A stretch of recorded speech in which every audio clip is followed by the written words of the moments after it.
Click the link in the description for your free Amsoil catalog.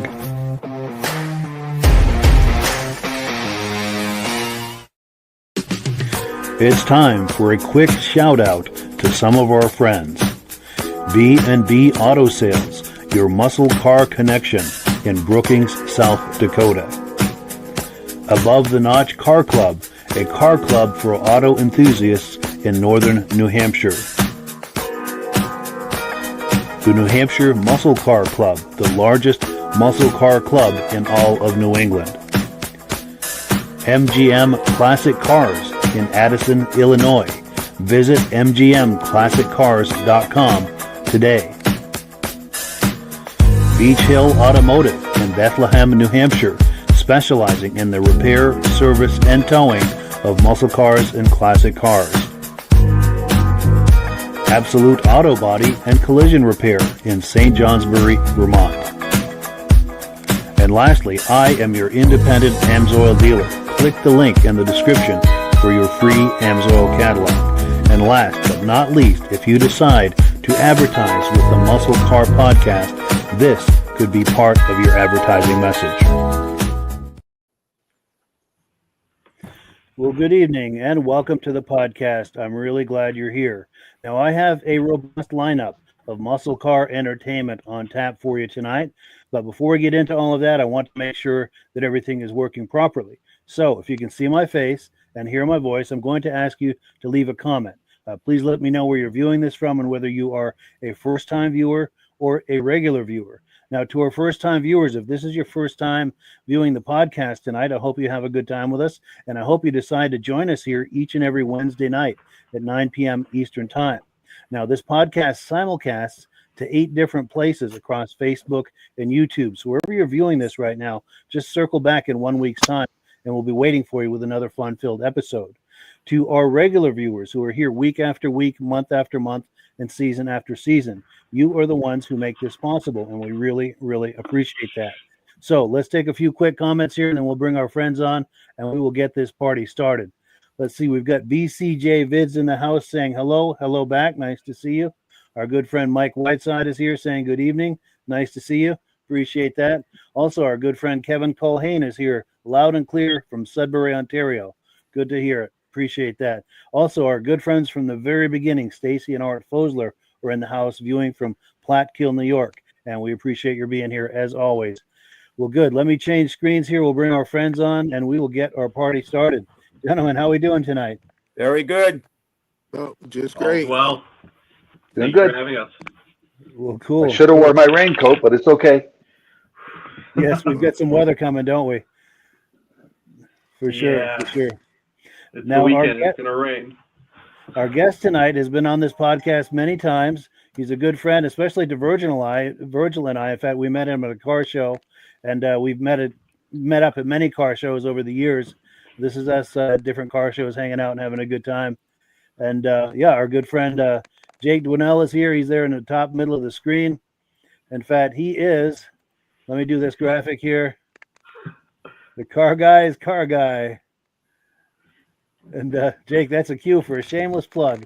If ever there Well, was thank one. you. Yeah, I am. My name is Jake Dwinell. I sell Ford, so if anyone's looking, please feel free to reach out. But I thank you for having me on. I'm here today to talk about some of the automotive adventures I've been trying to have in the last year or so. So it's been pretty busy with multiple runs from New York to LA, different other events, and just buying and trying to work on old cars while working a full-time job. For sure. We appreciate that. And that's the cool thing about Jake. He's always good for a really good story. And that's our cue to kick it off here. We've got a video clip. Do you want to set this up? This is a Cannonball Run that you did recently. Yeah, of course. So a couple of months back, I ran an event that we kind of created called the Cannon Small. Cannonball was a thing back in the 1970s where you ran from New York to LA as fast as you could. And then the last 50 or so years, it's really evolved and become, kind of a culture.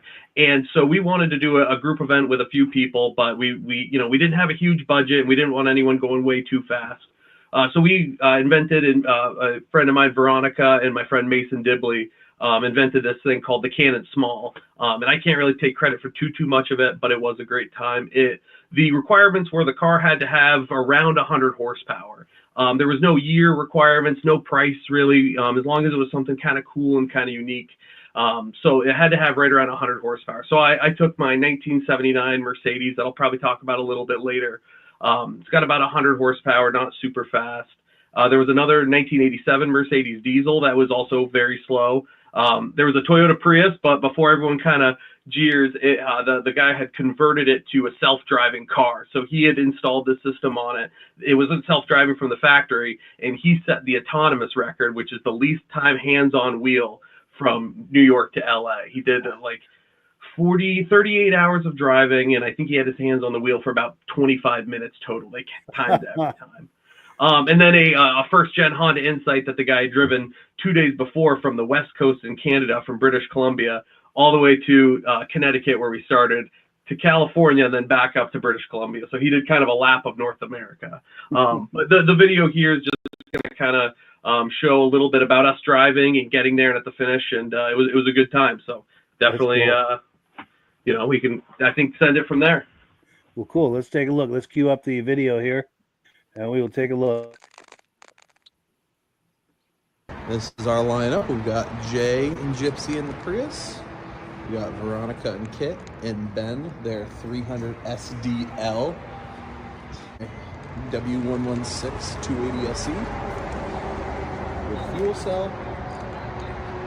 And we got the Honda Insight first gen with a big old fuel cell and a big old antenna. When it comes to Cannonball, you're always doing preparation. This was at the last minute at about midnight the night before. Just going through the vehicles, prepping antennas, CBs, making sure everything was ready to go. Through there to the pump, which is nice and mounted. Up, through there. And then comes out, goes in the fuel filler neck.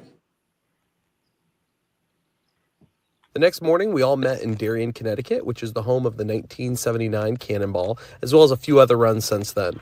We started here to do a Le Mans start. Our time cards were pre-punched for 10 a.m., so we stood about 100 feet away from our cars, counted down, go, and ran. Here we go. Who's got time? Everyone's got a touch. Jerry, you gonna flick the cars couldn't be running. You had to have the key in your hand. We counted down, yelled go, and off to California we were.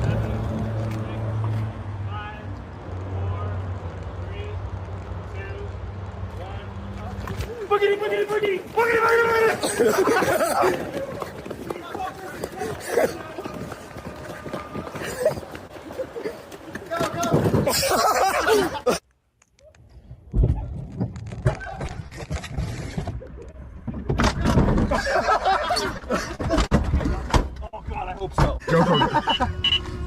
System on. All right, everybody in? Go. Fuck. The Mercedes are off. I'm tired. Who wants to drive? Object on road confirmed 1.0. They won. This was the third Cannonball I've done, but the first one in a group setting. It was really cool to all leave at the same time and watch as we all traveled across the country jockeying for spots.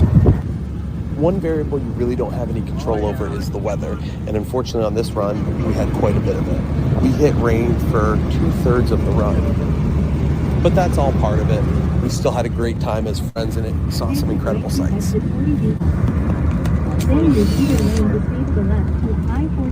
is 4:30 a.m. That is what we're driving through right now. That is what we're driving through right now.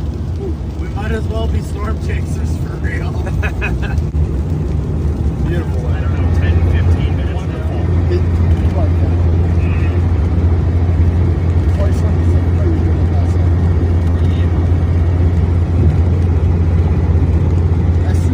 We use this really cool app where we're all able to see where the other cars in the drive are, as well as have other people follow us across the country.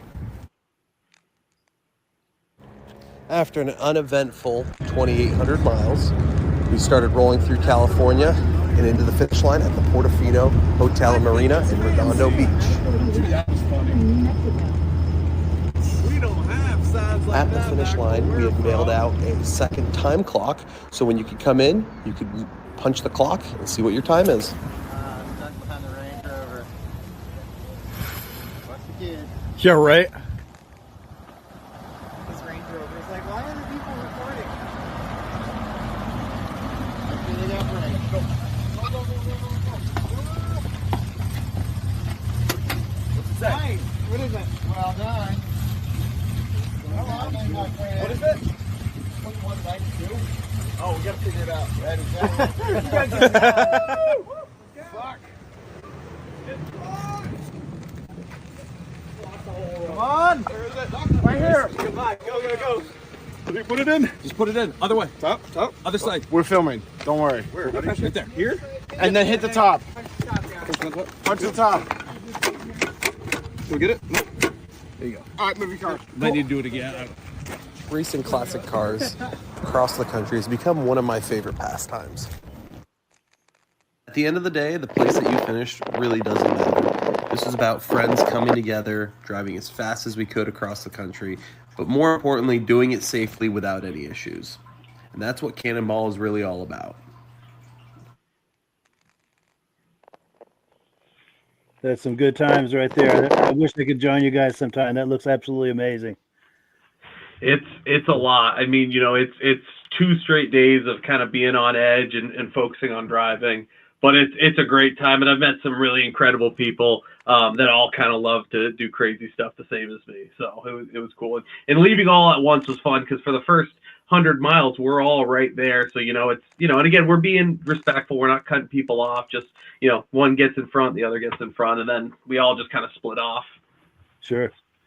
Yeah, and I like the idea that you're doing with a bunch of friends too. That just adds a whole lot of fun to it, I would think. Yeah, and then and that's kind of to the point of like it doesn't matter who wins and who loses. We got there at 7:00, and we had a great time and went out to dinner, and we were all wired, so no one really could fall asleep anyway. And just kind of had a good party for 2 days, and then I returned home and did a run on the way back. So that's cool. Well, cool reactions to that, Michael. Yeah, I wish I could do something like that. I get to stay home all the time. I don't even get to do car shows anymore because all we're getting is rain. But yeah, I would love to do something like this. I never toured the country, and this would be a nice way to do it. But I don't have a car. I don't really have friends to get together with me to do this. But I would love to do it at some point. But I don't see it happening. But I would love to do it, though. Yeah. And how about you, Rob? Jake, how many hours was it?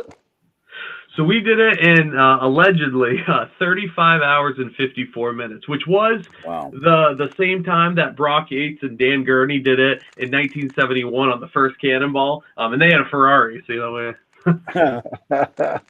No one got a speeding ticket? One car, the other Mercedes got a speeding ticket, 80 and a 70. But other than that, really no issues. And like I said, we drive fast, but everybody is focused on the road ahead, the weather. We saw a tornado touchdown in Oklahoma, which was crazy. Wow. Nice. Wow. That's crazy. And Virgil? What Oh. was that? We're getting a choppy signal on you, Virgil. We're getting a choppy signal on you, Virgil. I don't know if you can get any closer to your Wi-Fi. I don't know if that's the issue or.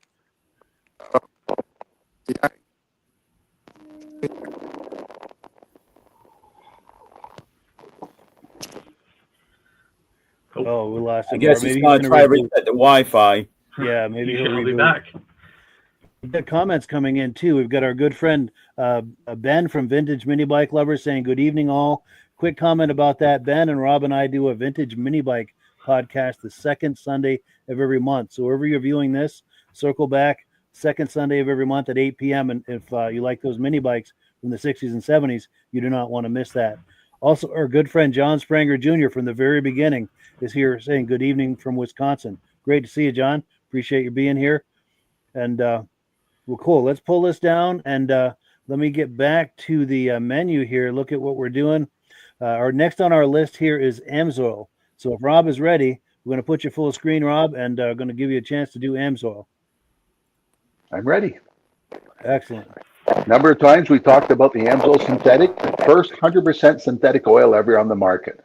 But we talked about that a lot. And a lot of people on this show is really interested in our Z-Rod oil, a high zinc oil. One of the only ones in the market that has 14 parts per million of zinc. And that's what you need for the cams and rockers and lifters.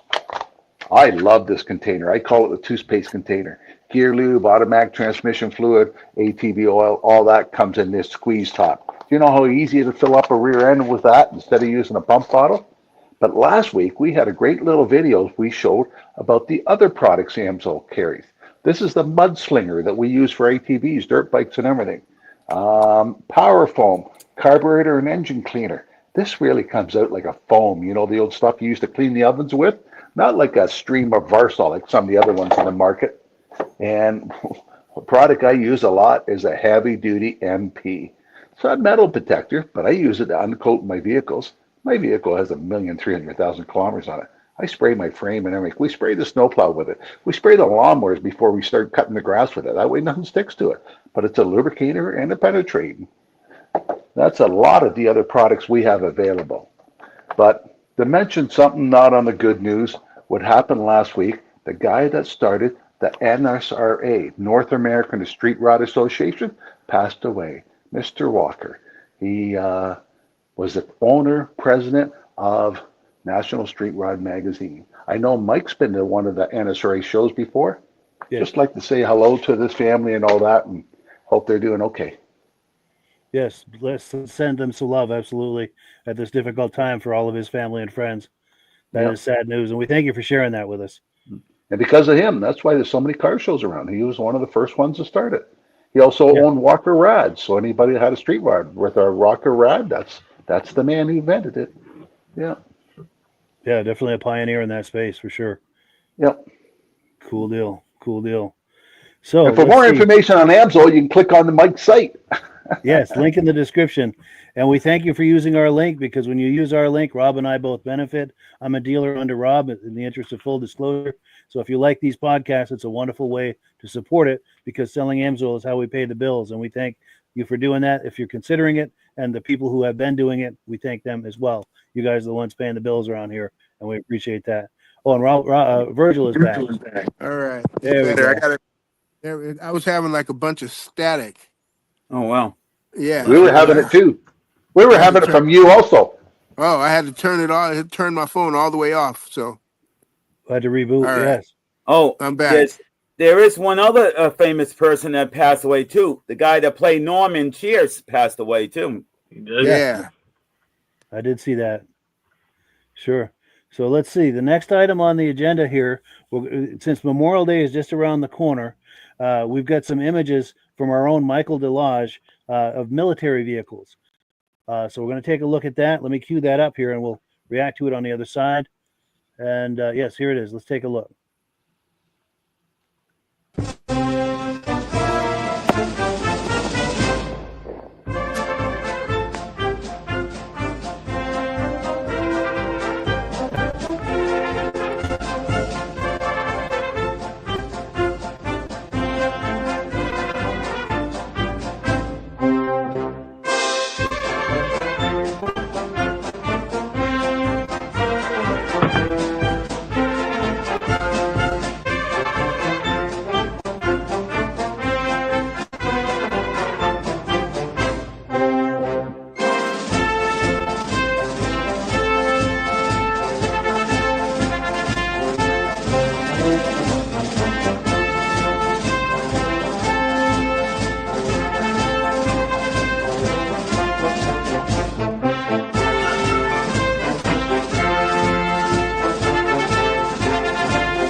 So yeah, thank you so much to Micheal Delage for those images. We really appreciate that. And Michael, you want to give us a quick backstory as how you came upon those images? Oh, I'd gone to different car shows, and then I found that it had some military shows going on. You had to pay admission to go in, and that's how I got, the military tank and the image that you're seeing right now with the little tractor. And notice on this tractor, if anybody don't notice, look in the front of the machine. You actually have one of these things in the front. Hand crank. Wow. An old wrist breaker. Yeah, I bet. But to see these military tractors and stuff, that was something I was like, wow, because that's something that normally you don't get to see. For a military to still, sell them after they're used, So, and then the tanks, that's something rare itself to find because a lot of people just don't have a way to take a tank. All the other stuff is normal. I mean, a lot of this stuff is at Gillette Stadium. There's a group of guys that come in week after week with the same trucks. But then there's other pictures here on the grass and different places. And, so I'm just been collecting them and I try to get all the information, exactly what is a military name for the vehicle and everything else. So, I have a lot more, but I just wanted to keep it simple, and not have a little bit of different years, different models. Sure. Yeah, we appreciate that, Michael.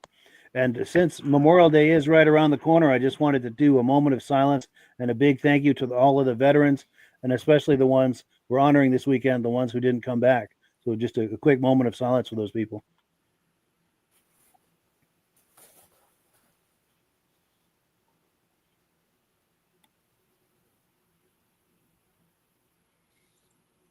So yeah, thank you so much to our veterans. Thank you for your service, guys. Absolutely. Big salute to those guys. Absolutely. Well, cool. Let's get back to the menu here. Let's see where we are. We're going to continue the conversation with Jake Dwinell. And in case you've missed Jake Dwinell over the years when he's come on the podcast, we've got a lot of those video clips lined up. Very entertaining. He always brings quality content here. So let's take a look. Here's a video clip from when Virgin and I first met Jake. I think this is 2022 at the Waterbury, Vermont car show. And we ran into Jake and we all instantly hit it off, and the rest, as they say, is history. So let's see where it all began for the three of us. All right, now to the barn find. Yeah, I bet there's a story here. Barn find. It's a good quartering shot. I like those white tires on the back there. Yeah, looks like a straight out the drag strip. Yeah. Subframe connectors, everything, huh? Yeah, it was set up for drag race in the 80s, parked in the 90s, and this is the first time it's been on the road. Wow. Yeah, we drove to the gas station once a little bit, but we spent the last week getting it ready. We did brakes, tires, put a new carburetor on it, new fuel tank, and put some glass in it, and got it here. It's the first time it's been driven, really. Wonderful. Yeah, I heard you saying earlier it's a barn find. Just pulled it out of a barn. Pulled it out of a barn. Storage unit, but yeah, sure. Storage unit barn combo. Hey, but it's same thing. It's awesome, man. Yeah, like I said, it's sat for so long, and we had to do. It's a Pontiac Firebird 400 4-speed. We had to do it justice by at least getting it on the road. Yeah, so, for sure. It's been a fun car. That is cool. And we'll see how far we actually take it with it. But for now, at least it's a driver. So yeah. If anything, that's it. What do you have in mind for a project? Any thoughts yet, or still thinking about it? We'd probably keep it the way it is, just do the body work on it. We're going to do rear quarters, fix the A-frame. A tree fell on it, and I think that's why it was originally parked. The windshield was just obliterated. So we'll fix all the body work, maybe get the motor running right a little bit better. It still struggles a little bit. Just put a spool in the back and just have a burnout machine. Yeah, that'd be perfect for that. Yeah, we don't know how far we'll actually get the whole restoration to it, but like I said, in the meantime, we're just going to be driving it. Sweet. Yeah. Cool deal. Let me give you a DVD for doing this. Cool. Thank you so much. Yeah, I'll definitely check you guys out. Awesome. All the details are right on there. I appreciate that. That's so cool. Thank you. Yeah, nice meeting you. And what was your name? I'm Jake. Jake. Nice to meet you, Jake. Jake and his lovely girlfriend. She drove the car here. I drove my Viper, so yeah, nice. she drove this one here. Oh, sweet. So you got a Viper over here also? Yeah, the black 93 over there in class 12. All right. So it's a good little pairing. They're fun on the interstate. Totally. Yes. So now you got to figure out which one's faster on the strip, right? Yeah, I think the Viper might have this one. Maybe with a little bit of work, this one might take it. Updated technology, right? Exactly. Yeah. We'll go to Princeton there. We going to the one in Pittsburgh? I'm not sure about that one. See you again. Likewise. Oh, good. There he is. Perfect timing. Oh, it's the car. And then I think there's the one in. This one's all original 1993 Dodge Viper. They didn't make a lot of them in black this year. It was like one of 115. Amazing car. I haven't checked that. Daily drive it. I put 10,000 miles on it in the last year, and it just goes. All right. Big V10 under the hood, manual transmission, Dana 44 rear end. Just simple. No traction control, stability control. It's just you in the car. Oh, side pipes? Side pipes, yep. No factory top for it, no factory windows, no door handles on the outside. It's just stripped. There's nothing to this car except a big engine V10 and a 6-speed Tremec. So, wow. Yeah, it's amazing. It's the best car I've ever driven. Oh, like you say, all stock and none of those traction control and all of that stuff. So nothing on it. It's got a radio. That's the only thing that's been done to it. So you got to be a driver. You got to be a driver. Yeah, when I bought this car, the first time I ever got in a Viper was 20 hours home from Illinois. Just pointed it, car didn't cool down until I got home. And by then I knew it perfectly, so it's a very comfortable car. All right. So not a rain car. I've driven a lot of rain in it, and if you know what you're doing, but it can be very scary. It's got 14-inch wide tires on the back, so it can hydroplane pretty easy. Yes. But if you know what you're doing, it's not that hard to drive.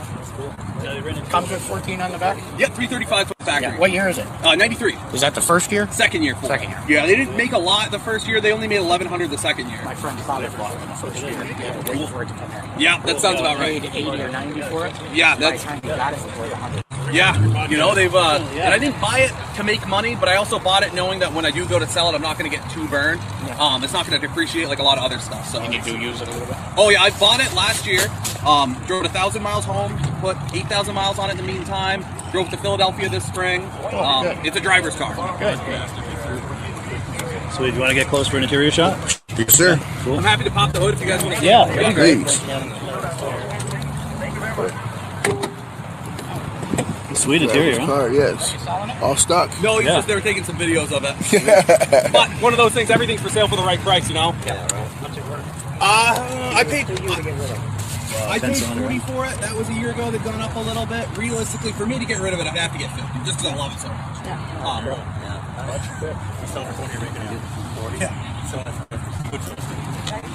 So $50,000. You get special rights and privileges. It's going out a little bit. The car market was great. And the Hot Wheel. Yes, for sure. 14-inch It's not wide. Pittsburgh, Bethlehem. Ooh, 275 40 17s up Big front. deal, man. And then up.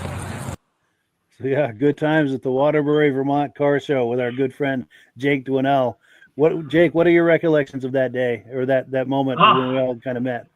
That was, I mean, it was great because, you know, you guys, I like what you're doing, walking around, looking at all the different cars and talking to them. That was a really cool day for me because that was the first time that we got, that is my wife's Firebird, really down the road more than like, you know, 10 or 15 miles. We took it, I think, 40 miles that day. She went 105 on the way there, had no speedometer on the dash, and she was just trying to keep up with me, which is crazy. I actually just brought that car back home. It was up at her family's camp. Her father actually unfortunately passed away. So we brought the car back, and we're going to try to get it. It hasn't been on the road, you know, in about a year. So we're going to just try to make it really roadworthy, and we want to take it on a Smokey and the Bandit drive next year. So, but that was a fun day, just seeing all the cars. That year it didn't rain. I think the next two it did. I think the year after that it like poured on us on the way home, and it died on the side of the road, and that was a whole nother story in itself. But yeah, we can't wait to see an update on that Firebird for sure. Yeah, we just got it home. I actually I have a truck that I bought to launch off a cliff in Alaska, which sounds crazy. I've been doing it for a few $100s, nothing crazy. And I towed it home with that, and I was like, oh, surprisingly a good truck for a few $100s, and it towed the Firebird home. Nice. Yeah, you'll have to do a video on that Alaska adventure as well. Yeah, I don't know if you've seen the videos before, but there's a small town in Alaska where there's a 300-foot cliff, and they don't get nighttime in Alaska. And, you know, it's all 24-hour sun because of they're so far north. So instead of fireworks, the small town just launches cars off a cliff, and it's really blown up into this huge thing. And so me, and again, same thing, group of people that, you know, I'm good friends with are all going to meet up in Minnesota and do a 10-car caravan up there. And, you know, we all have a few $100 beaters, and the odds of us all making it up there are pretty slim, but, you know, we should be fine. And I figured do something like that. Yeah, Jake, I have some friends that go to that. And at the bottom of the hill, all the spectators are there. I don't know how the spectator doesn't get hit. No, I've seen videos with like a Radiator fan buzzing by people's heads, and I'm like, wow. Hopefully, luckily my truck is slow, so it won't go that far and hit them. But there's my friends last year shot a school bus off, which is more power to them. Short one. That's amazing. That's amazing. And Rob, reactions to this video we were just looking at? Oh, I like the video. And how do you get away with letting your wife drive that and you drive the Viper? My wife wouldn't agree with that. That's her car. She loves that car. So that's the Viper's mine. That's hers, and we're gonna we have plans for that car so it's actually streetable, because right now it's just such a project that to drive it's an ordeal. So plan is for her, I want her to be able to drive it to and from work and around town. So the 400's coming out. We're going to rebuild that eventually. It'll go on a pallet in my barn for a little bit. And I'm looking for a 5360 Vortec LS to just put in it with a 5 or a 6-speed, give it some good highway gears, but very reliable, fuel injected, turn the key and go power. In a month's time, I'm doing a show called Smokey and the Bandit. And the guy has a replica of the tractor trailer and a replica of the police car. And everybody puts their Trans Am in front of it and get their pictures taken, all that. So I'll send it to Mike, and Mike can pass it on to you. Yeah, I would love to see that myself, Rob. And I'm trying to get the guy to come on the broadcast, Mike. But. Yes, yeah, we got to do that. Cool. Definitely. Yeah, and Jake was telling us about a run that he does, kind of along that line. Yeah, so it's as being a car guy, obviously that's one of all of our favorite movies. So I have some friends that are based down in Atlanta, and they do an event where they there's some tours that we need to get in Texarkana. You have to drive from Atlanta nonstop to Texarkana and back to get Coors. It's about a 1,350 mile drive, right, just under 1,400 miles. And they do there's a good amount of cars, just under 30 cars that ran this year. The rules are it has to be pre-1984. So there was a couple Trans Am replicas. There was everything from a C4 Corvette, my 1979 Mercedes. There was a DeLorean that ran. I've got some good footage. I'm going to try to make a video of this. And we all ran, and I came in 9th out of 29 cars. Which I was pretty impressed with. We were in a car that makes 100 horsepower hanging in there with, I was 1 minute slower than a C4 Corvette, which isn't a powerhouse, but can cruise at, higher speeds comfortably. But it was just a great, we all get together, and at the end, we have a big parking lot party. As the cars roll in, you're cracking the Coors that you just got. We were the only people that put ours on ice. Everybody else was drinking warm beer. But it's just all of us get together, and every time we can, drive cars, everyone does it safely. That's the most important thing. It's a good time. That's a blast for sure. And Virgil, reactions to everything? Oh, I think he's.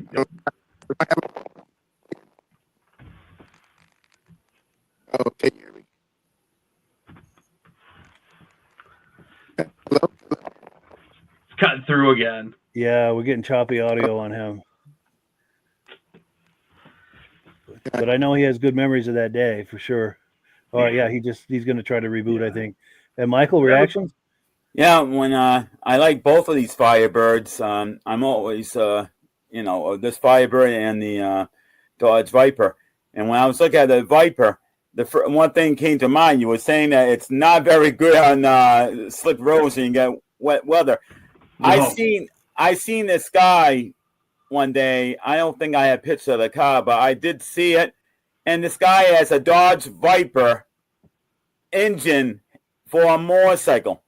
And the 400 cars with the traction with this car in the wet weather, I wonder what that bike must be like. Well, you're basically hugging the V10 when you do that. I've seen that bike. It's crazy. I think Jay Leno owns it, doesn't he? Yeah, I have no interest in driving that. I'd hurt myself. A bike that I'm going to have to put on this podcast again. Pictures of this car. This guy has got a 350 and another 350 right behind it in line. Yeah, I've seen that before. Oh, I don't know. I don't know how in the heck you could do the timing just perfect for both of them. Yeah. Now, Virgil, we got audio on you again. How are we doing, Virgil? I think my state line is still messing up. Yeah, it's still choppy. Man. Yeah, we're having a hard time for audio. He's too far from the Wi-Fi. I think so. Are you able to get any closer to the Wi-Fi, Virgil? Oh. Well, he's going to try. Well, meanwhile, let's keep the party going here because we've got plenty of clips to look at, and the clock is ticking here. Let's see. Next, we have. Whoops. Sorry. Just trying to get myself in the right place here. So next, we've got. Oh, this is a video that I know you mentioned about your father-in-law, Jake. He'd recently passed away. So this is a nice tie-in, maybe as a tribute to him. You did a video a while back of a car that he had purchased, and you had taken for a drive. Sure. Let's take a look at that, and while we're doing that, hey, Jake here, and today I'm going to be showing you my father-in-law's 1957 Chevy Bel Air 4-door. This has always been one of his dream cars, and he's finally in a position now where he was able to buy one. This example has a 350 and an automatic transmission swapped into it. As you can see, it's sitting on some classic Kreger SS's, and it's in pretty good shape. Definitely a good project.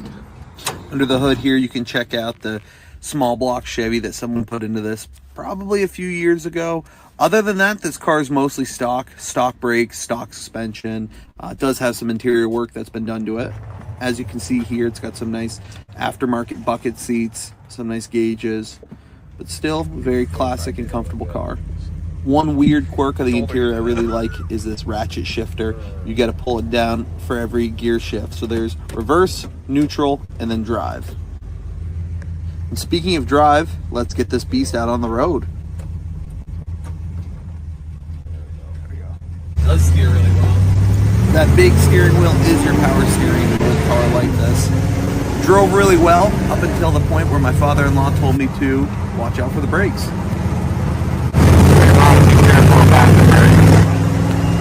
What's that? Careful about the brakes, but What's that? Whoa! Whoa! I haven't tried them yet. This thing's all. I hit the brakes and it shot into the. And while it could use some brake work, that's all part of the project, and that's something we're going to be doing down the line in this car. Brakes are a little sketchy.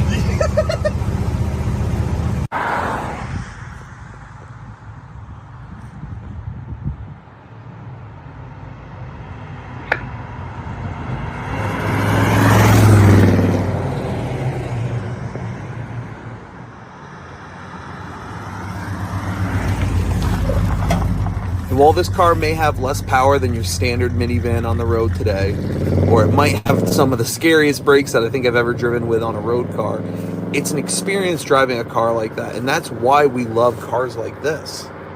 No one goes out and buys a 1957 Chevy to commute in. They buy it to drive on the weekends, to tune around with, and just to have a good time. And that's why I love this car. I'm really glad my father-in-law was able to buy it. He just had it shipped up from Maine to Vermont. So we're definitely going to be getting out on the road soon and enjoying it this summer. So if you see us at a car show or at a Cars and Coffee, stop by, say hello, and let's talk about cars.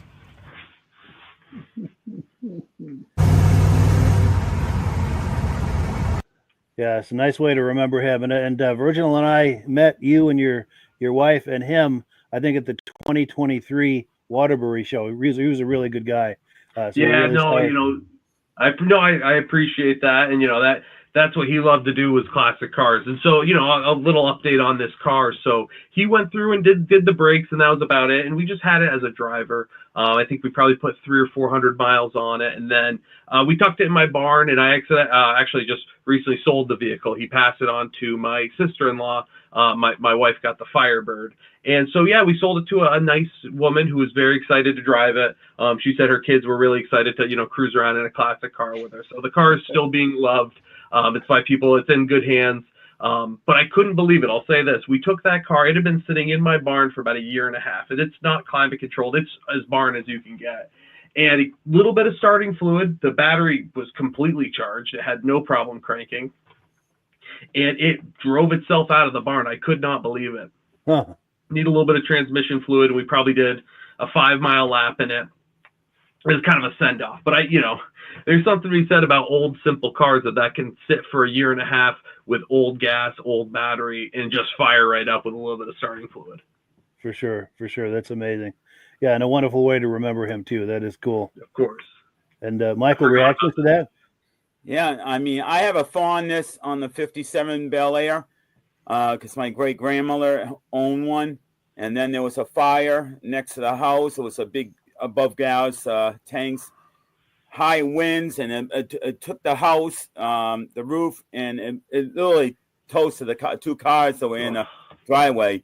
But then she ended up getting another Bel Air. I think it was maybe a 58 or 59, and she hated it because I call it the Bel Air that got squashed because the roof got squashed down and it got spread out, so it got longer, but you didn't have the headroom like you would have on this.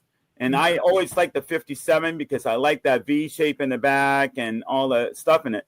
The only thing I hated about this car, though, is that the 55, 56 had the V, in the interior for the clock on one side, then the readout on the other. And then why in 57 do they go with round gauges? I just don't understand why Chevy did that. You finally got the V outside the car. Why not just leave the V inside for one more year? Yeah. One more year. Crazy. And Rob? Oh, what a great design car. I don't know why they don't have chrome on cars nowadays. Oh. Was that shifter, Jake, factory? No. So that from the factory, this was a 3-on-the-tree car, and someone put, I believe, like a turbo 350 or something of that nature, like just a 3-speed automatic in it. But it was that's like a drag racing style shifter, and it's funny you had to like click it really into gear.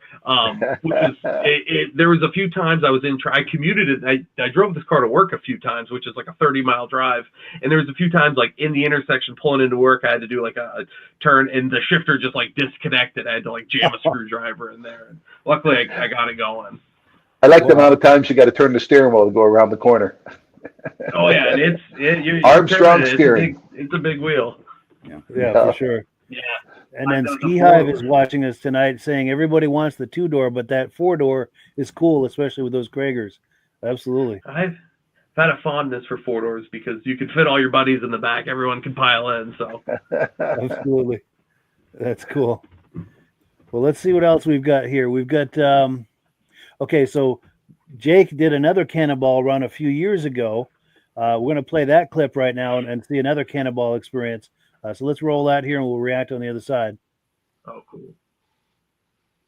Our Cannonball Run. I started with this 2005 Mercury Grand Marquis, which was little old lady owned, covered in chrome, fiberglass top, and had a beautiful white leather interior. I wanted to go more for the cop car look like a P71, so I took the Landau top off, only to find a bunch of rust underneath. Luckily, I had my father-in-law, Tony, who helped me do all the body work and paint it, even though he really did most of the work, and it came out awesome for even painting in barn conditions. I chose this car because it has a V8, rear-wheel drive, really comfortable interior, and with a little bit of disguising, we could make it look like a detective car or a police interceptor. Our plans were to be discreet and stay under the radar, something we would need if we were going to be traveling at a high rate of speed for a long distance without any interruption. Along with blacking out all the chrome, I got some cop car Steelies, put some fresh tires on them, gave them a coat of glossy black paint, and added the chrome center cap for that perfect look I was going for. Our plan was to have about 200 pounds of fuel in the trunk, so we were going to need some heavy springs. Unfortunately, the perches were rotten off the rear end, so I had to have that pulled out. While I was in there, I did all new control arms, new bushings, and make sure I was safe for the 3,000-mile trip we were going to have. I went over this car with a fine-tooth comb to make sure it was fully ready. I added a new set of brakes from Rock Auto, which, after our long drive, were pretty much worn out.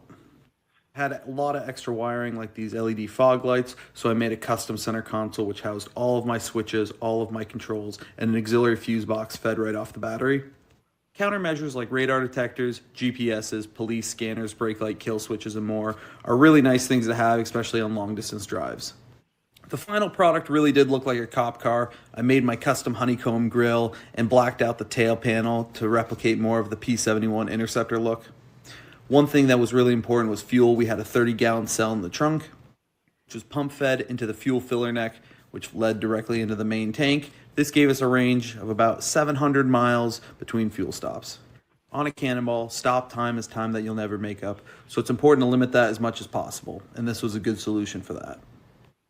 What little space we had left in the trunk, we hopped in the car and headed to the starting point, the Red Ball Garage in New York City. At 9:45 at night, we pulled up to the Red Ball Garage. Very same place that the original 1971 Cannonball Run started. We sat there programming all of our GPS screens and timing devices as we sent our last messages to people who were watching us in GPS tracking, most of whom have done runs themselves and were giving us really helpful advice. As the clock struck 10, I hit the gas and started to make our way out of Manhattan.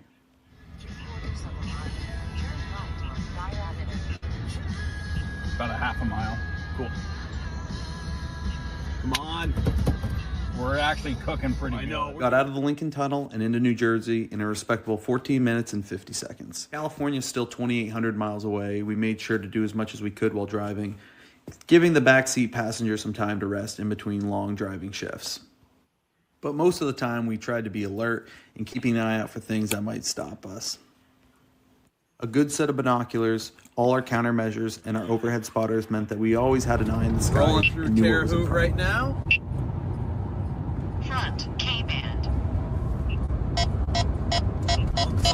K-band.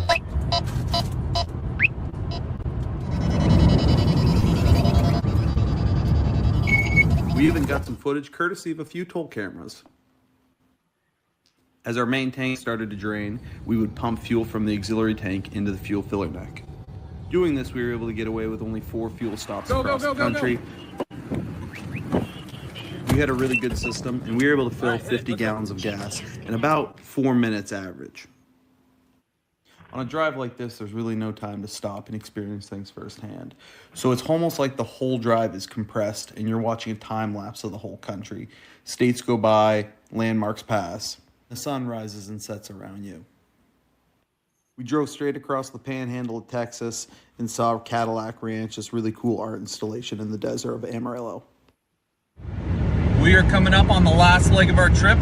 We're rolling just past Santa Rosa, New Mexico. Mike is driving, he's killing it.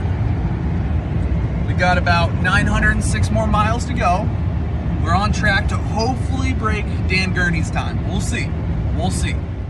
Well, the current record stands at 25 hours and 39 minutes. Our goal was to break the legendary Dan Gurney and Brock Yates' 1971 time of 35 hours and 54 minutes, which at the time was a record.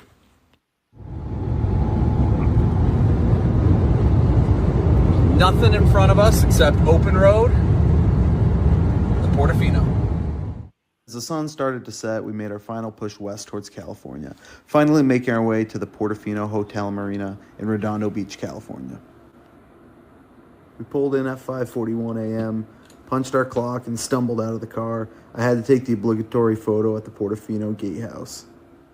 3 of us had managed to drive 2,800 miles, cause no issues, and have no interactions with any law enforcement.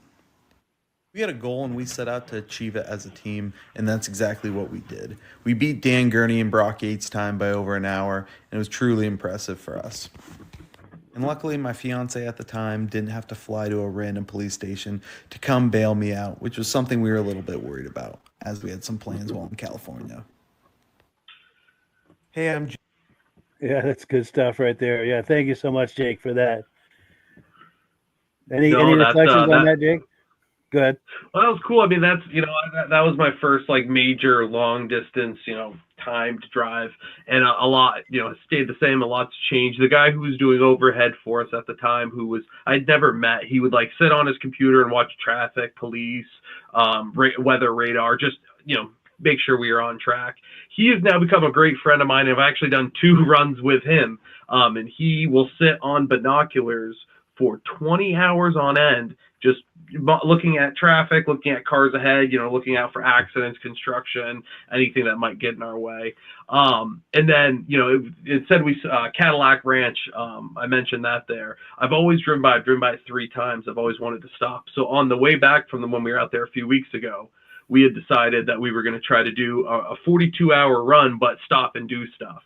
So on the way back, I actually got to stop and go to Route 66. It stood on a corner in Winslow, Arizona. Yeah. But I did paint Cadillac Ranch, which was an iconic thing. I've always wanted to do that. Hopped right up on the car and started painting all the old Cadillacs sticking out of the ground. That's amazing. That's amazing. And Rob, reactions to that? So after driving 34 hours, yeah, we drove the car home. So this time I shipped the car home, and I made the mistake. Normally you price stuff out before you do it, but I left it in California and was like, I'll ship it. And I get back and start getting quotes, and like more than I expected to ship it. It was. I thought it was going to be like $800. It was like twice that. But this time I drove back, and I'll tell you, the drive back's a lot worse than the drive there. Yeah, flying home's the way to go. Rent a car, leave it in California, and fly home. Yes. Crazy. And Michael? Yeah, I mean, seeing that whole trip, the first things that come to mind, because I have a lot of police scanners in the house. I know that there's several states that do not allow police scanners in the cars, several states that don't allow radar detectors. So if you ever got stopped and they have a law in that state, and you're in trouble with the scanner and the radar detector, depending on what state you're in. Yeah. No, so radar detectors, Virginia and Washington, D.C. Luckily, when we do drives like this, typically we don't go through those states. So when I drive through them personally, I unplug it. Yeah. No problem. Police scanner, that is considered, what I have is more considered a CB, and I can turn off all scanner settings. So it's one of those things where, like, it's a calculated risk. But, I'd rather have it and have to kind of explain it than not have it. And most of the time it's entertainment more than anything else. I'm listening to, just the police chatter, the trucker chatter, the CB channels are still live and well in middle America. You hear truckers. I've had some great conversations with truckers. I don't know if they knew I was in a car, but. But I do know that, I like to go out with my girlfriend and I would like to install a scanner into the vehicle, but then I'm like, yeah, well, if I do that, then, the cold, the heat, so I'm concerned about that. So it will have to be taken out every time, so you're not leaving out in the cold and heat all the time. Yeah, I've been lucky with mine. I've had mine through the winters for 4 years now, and I've just that scanner I've had installed in 6 different cars. But you're not wrong. I probably takes a little bit of the life off of it, but you hear some cool stuff. And a radar detector is well needed if you drive quick. I had one scanner that was in a storage unit, and it was not self-climate control. So it got cold and warm. Well, when I took it out, finally, the sucker didn't work. Yeah, this one's digital, a little bit newer. I said, what the heck? I'm like, my God. So now I have it written down on my list of a scanner I want to replace in the future. Yeah, there's some good options out there. Yeah. Well, I have an app on my phone called Wave. And people punch in if there's a police car ahead, and the next guy punches in whether it's still there or not. So. Yep. Yeah. We have that here, too. We run Waze, which is great for that. It's also really good for navigation. But we also run an app called JBV1, which pairs with the radar detector, but pulls all of its data from Waze. And it's like Waze on stereo. It's crazy. Like it like gives you a map with like hot spots of where they normally are. So it'll say if they're there, but it also say like often people hit it here too. So, but Waze is invaluable. And I typically have 4 or 5 forms of navigation when we do a drive like this between Waze, Google Maps, Garmin. So Jake, what's your next project? So we're going to Alaska. I bought a 2009 F-150. So that is it's a running and driving truck. The body is completely rotten on it, but the frame is solid. The brakes are good. So I'm just going through that. But you won't be driving that home. No, that car is going to go there. We're going to be painting it to look like a cow. So I'm going to, scuff the whole thing and just rattle can it white and then do big cow prints on it. And then the big project for the summer is going to be the Firebird. Just going through that. Like I said, I want to pull the motor out and put an LS in it. Just make it drive, comfortable, drivable, do better suspension, better seat belts. Because I'd like that car to be able to cruise comfortably. And then my wife is actually doing, without me, she's going with some of her friends on a similar drive from New York to San Francisco, which will be timed. So that's her first one. She's very excited for that. That's cool. But yeah, just trips coming up. I'm doing an event in the fall where it's like a scavenger hunt around Alabama, and you go to a bunch of different spots. So that'll be cool. I just like seeing the country. My goal is all 50 states in the next few years, and I'm high 30s right now. So I just got to pick off a few select ones. But That's Alaska amazing. will be cool.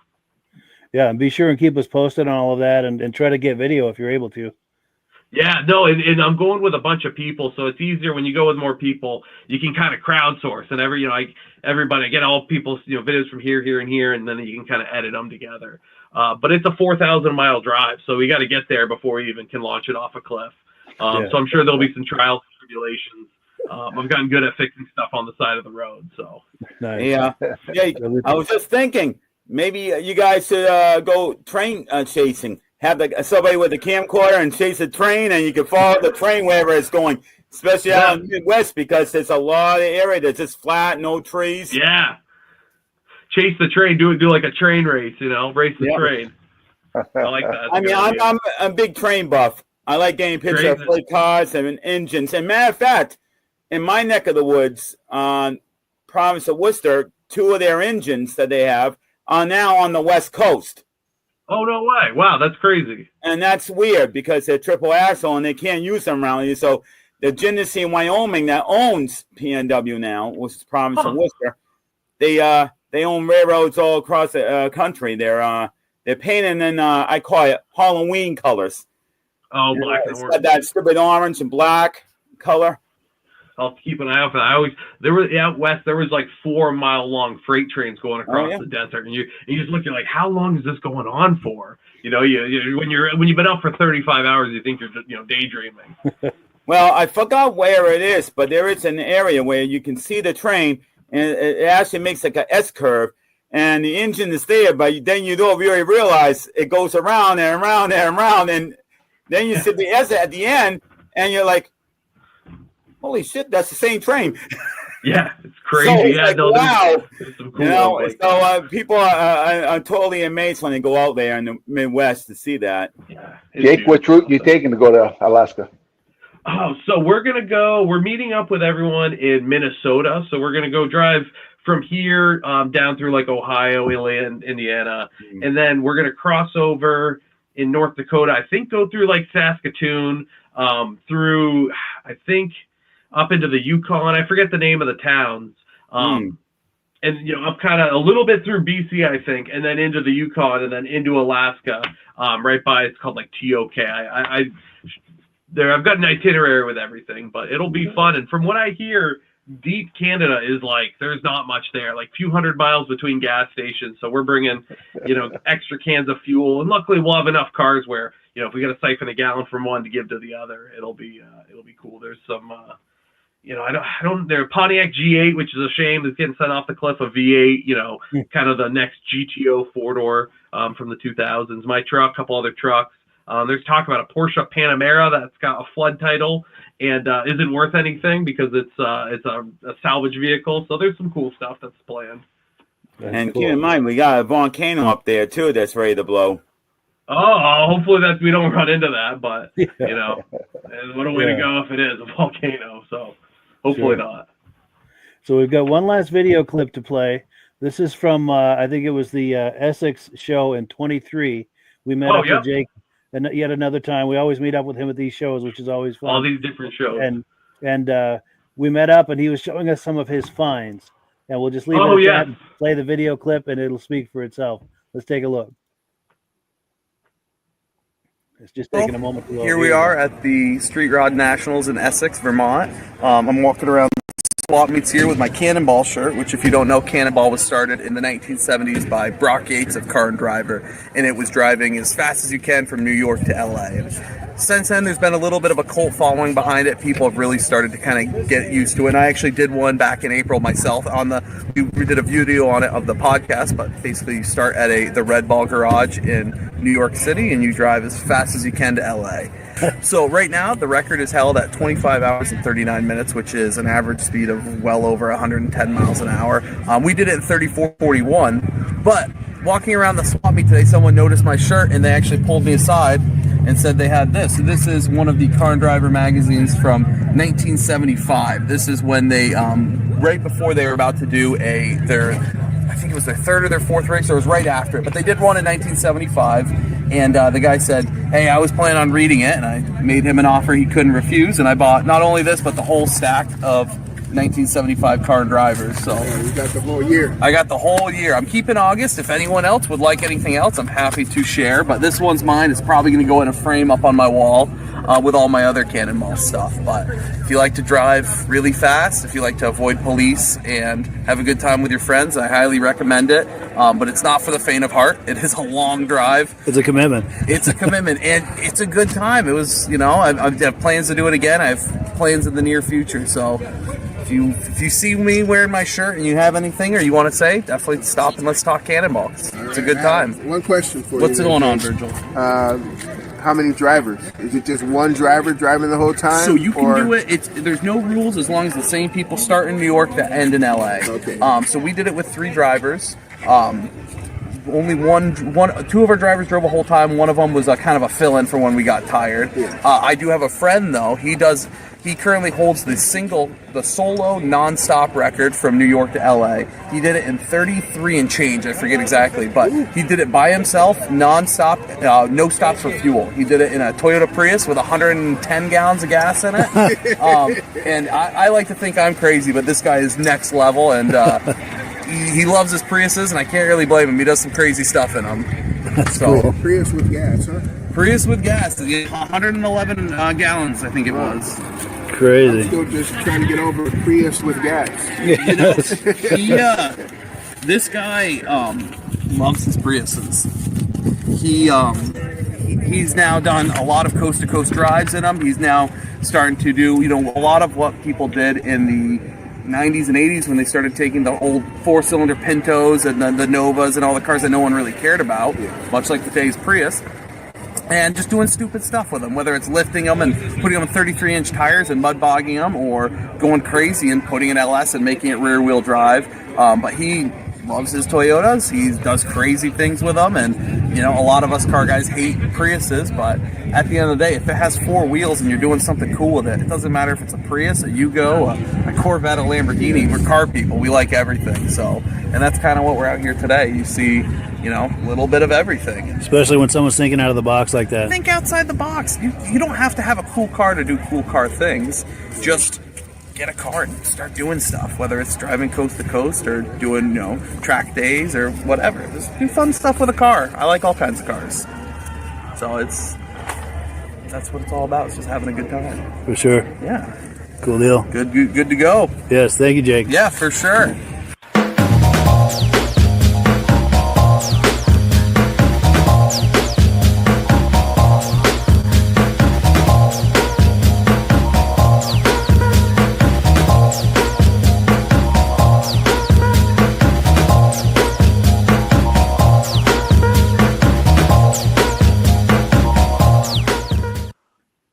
So who can resist Jake Dwinell, the car guy with that kind of music under it?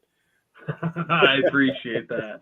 Yeah, no, that was cool. I think I ran into you that day, just happenstance. We weren't planning on meeting up or anything. It was just like, hey, Yes. there you are.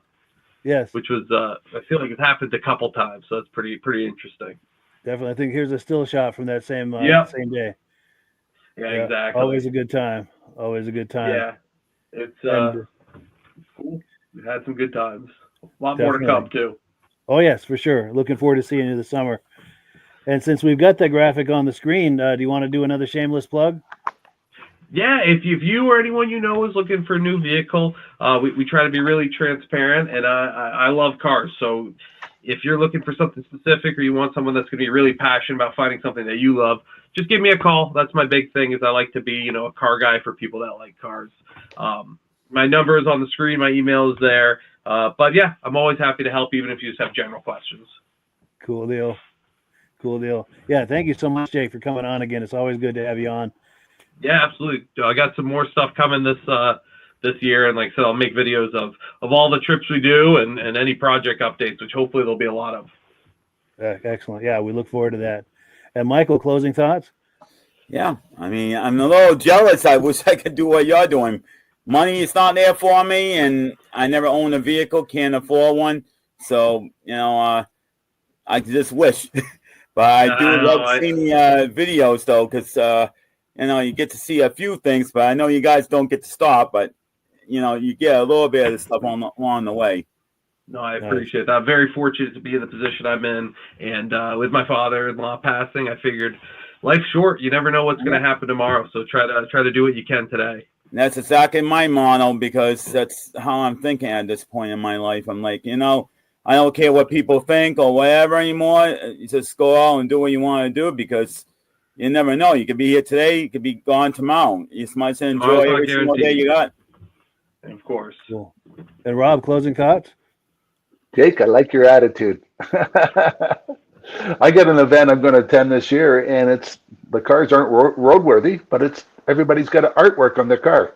So they got to be able to drive down Main Street to get judged. And people do crazy things to the car and make it look like artwork. Take the pictures. And Jake, you said a quick thing about a vehicle that was kind of rotted out with the fenders and stuff that you're going to be driving. Yeah. I have a friend that lives right here in the town, the Cannonball I live in, and he's got just a little bit of rot above the back fender on his pickup. It won't pass inspection. I'll tell you my quick hack for that, because I just went through this. If you go on Amazon and you buy a $100 fender flare kit that is going to perfectly cover and encapsulate all that rust, you no longer have holes in your bodywork, and it will pass inspection. I just did that with mine, and it looks like, I'm like, wow, I shouldn't even launch this off a cliff, but I know what's under there. I just don't understand that. They make the back of the front of the truck doesn't rot out. The back fenders is like, what the heck? Why can't you not like protection? Well, it's just every little nook and cranny. 10 years and get rid of it. Yeah, every little nook and cranny. Yep. Cool. And Rob, final thoughts? Great show, and enjoy seeing you again, Jake. I'd love to see you too. Hopefully I'll be on more. I'll make some more stuff. Definitely. Keep us posted on both your adventures and your misadventures. Yeah, and if you want to follow me, I'm Jake Dwinell on Facebook. I'm Dwinell Jake on Instagram. So feel free to follow me. I try to post some adventures we do there. For sure. Yeah, always a pleasure to have you on, Jake. I look forward to seeing you at some of the car shows this summer. We'll cross paths. All righty. And as always, we give the last word to Amsoil. Thank you, everyone. Have a wonderful evening. Good night. Have a great evening. Hello, everyone. This is Rob and Mike. How you doing today, Rob? I'm doing good. Mike, yourself? Very well. Thank you so much for coming on. I appreciate it. Now, today, we're going to be talking about Amsoil. And in a few moments, we're going to show you how you can get the deepest discounts, free shipping, and free gifts when you order your Amsoil products through us. But first, I'm going to ask Rob to give you a quick description of what Amsoil is and why you should consider using Amsoil products in your motorized vehicles. Thanks, Mike. Amsoil is 100% synthetic oil. Everybody uses Amsoil for a different reason. Some people like the benefits that Amsoil is warranted for 25,000 miles or 1 year. The reason we can do that is because Amsoil doesn't oxidize. It doesn't form the usual carbons, gums, sludges like petroleum oils do. That's why we can keep it in the engines longer. Petroleum oils never do wear out. They oxidize themselves. That's why they have to be changed at 3,000 kilometers. And Amsoil likes the benefit that you only have to change the oil once a year. That saves some money. Some of the people like the benefit of Amsoil is it's a slipperier type lube. By having a slipperier type lube, it cuts down friction drag. By less friction and drag, engines run 20 to 50 degrees cooler, better gas mileage. Now, Amsoil says 25% more protection than the industry requires is in the Amsoil bottles. My average customer gets about 10% increase in gas mileage. That's a big savings. Yeah. And by cutting down friction and drag, for every 10 degrees you cut down the friction and drag, doubles the life of the engine. So by having the engine run cooler, it makes it last longer. Some people like the benefit of the range of the Amsoil. Amsoil's flash point is 425 degrees, and it pours at 50 below zero. Wow. If you ever try petroleum oil when it's 10 below, it turns to honey. And in the summertime, petroleum oil thins out, and once it thins out, that's when it starts breaking down. So Amsoil's an all-season oil, can give you better gas mileage, longer engine life, less maintenance. It ends up being cheaper over a year's time running Amsoil than it is petroleum oils. That's amazing. And Amsoil is available for pretty much any motorized vehicle, anything from lawn equipment, cars, trucks, boats, ATVs, motorcycles, snowmobiles. Yep. And a lot of people phone me up and say, well, what's the benefit of our gear lube? Exactly what I told you about the engine oil. It pours in cold weather, it runs cooler, makes the equipment last longer. And they say, well, what's the benefit of the small engine? Same thing. Makes the engine run cooler, last longer, better performance. So it saves on all the applications that Amsoil has available. Wonderful. So yeah, let's talk now. Hopefully this has convinced people to think about maybe joining us in the Amsoil experience. Let's talk about some of the discounts and free shipping and how that all happens. I'm going to pop a graphic on the screen. And by all means, if you want to talk talk people through how this preferred customer program works. Amsoil has a number of different programs. One of our main ones is a catalog customer, where somebody can order directly out of our catalog. If they order out of the catalog, they order $100 worth, Amsoil will ship it right to their house. But our best program is our preferred customer. For only $10 for 6 months, you become a preferred customer, you save 25% on all the product. You order $100 worth, they're going to give you free shipping. You don't have to order a whole case. You can mix and match. Say you want 4 bottles of small engine, 7 bottles of 5W30, and a couple of gear loops. You can mix and match. You can order 1 bottle at a time if you want. There's no minimums, no maximums. By being a preferred customer, you save over 25% on all the products you're going to buy. Amsoil sends you extra gifts, a $5 gift certificate on your birthday, $5 when you renew your account, and stuff like that. So it's a good way to save on some of the products you want to buy. For sure, for sure. Yeah, it's an incredible value, and this is the deepest level of discount that anyone can get when ordering Amsoil. Is that correct? It is. It is. Wonderful, wonderful. So let's take people through the step-by-step experience of placing an Amsoil order. Then that would include signing up for the preferred customer discount, or sorry, preferred customer program, so they can receive those deepest levels of discount. So let's go to the website. This is what the website's going to look like. These are some screenshots. Once you go to amsoil.com, there's a link in the description, or you can just type that into a browser, amsoil.com. This is the page you land on. At the upper corner of the page there, you see how I've circled in red. That is the link to click, the Join Now link. That will take you to the preferred customer program page, where you can take advantage of all these discounts and free shipping and everything that we've just been talking about. This is what that page looks like. In the lower right, you're going to click Join Now. This will pop up. You select the duration you'd like, whether it's 6 months or 12 months, and click Add to Cart. Now, once this pop-up goes away, you'll be back on the main page. And the upper left, you'll see where I've got that red arrow. It says Shop. Now you can start shopping for products, and on your very first order, you're going to get these discounts and the free shipping as long as it's over $100. You'll get all of these benefits right away. So once you click Shop, it's going to take you to the product page. There's different types of oils, lubricants, so on and so forth. For the benefit of this exercise we're doing now, I'm just going to click motor oil. It shows different types of motor oil. Let's click gasoline. Now this takes us to an item. It's their synthetic motor oil.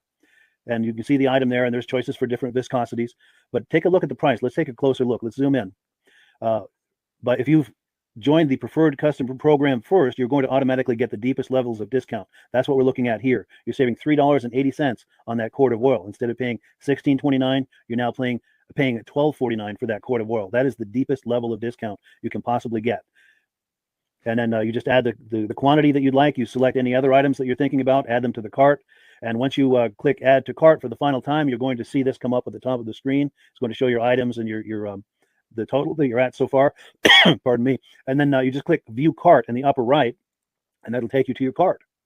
Take a close look here at the upper right. That blue box shows that you're getting free shipping. You're eligible for free shipping on this order because it's over $100.